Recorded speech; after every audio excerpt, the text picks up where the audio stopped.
Welcome back, kapatid.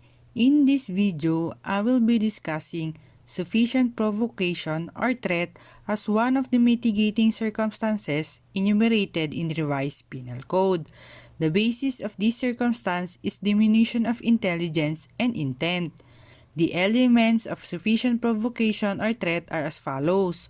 1. Provocation must be sufficient. 2. It must originate from the offended party. 3. That the provocation must be personal and directed to the accused. 4. That the provocation must be immediate to the act. What is sufficient?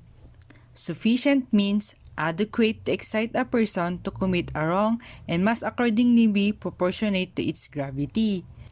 Sufficiency depends on the act constituting the provocation, the social standing of the person provoked, and the time and place the provocation took place.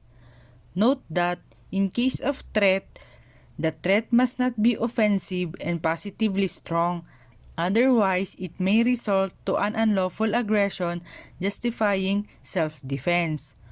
What is provocation? Provocation is any unjust or improper conduct or act of the offended party capable of exciting, inciting, or irritating anyone. The provocation sufficient to mitigate an offense must be proportionate to the gravity of the retaliatory act. Provocation, in order to be mitigating, must be sufficient and immediate preceding the act.